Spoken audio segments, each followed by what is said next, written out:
আসসালামু আলাইকুম ও রহমতুল্লাহি ও বারাকাতু। যে সমস্ত ভাই এবং বোন অশ্লীল কাজকর্মের সঙ্গে জড়িত তাদের উদ্দেশ্যে কিছু কথা বলা।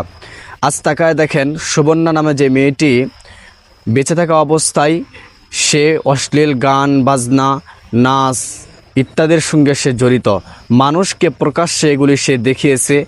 আজ সমাজের মানুষ তাকে গ্রহণ করতেছে না, মারা যাওয়ার পরে তার লাশটা দাফন হতে দিচ্ছে না। কারণ সে সমাজের মানুষকে খারাপের দিকে নিয়ে গেছে, সমাজটাকে নষ্ট করে দিয়েছে। তাই বলি ভাই এবং বোন সকলকে বলছি, কোনো অবস্থাতেই খারাপ কোনো কিছু করবেন না। যা মানুষ ঘৃণা করে এবং মানুষ সমাজ থেকে এগুলি ঘৃণা করে, প্রত্যাখ্যান করে, এমন কাজ করা যাবে না। আল্লাহকে ভয় করে এমন কাজ থেকে দূরে সরে থাকতে হবে এবং ভালো ভালো কাজগুলি করতে হবে।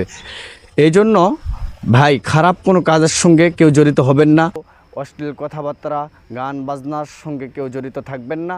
আল্লাহ পাক সকলকেই পরিপূর্ণভাবে এই দ্বীনের কথাগুলি বুঝে সঠিক পথে চলার তৌফিক দান করুক। আল্লাহুম্মা আমিন।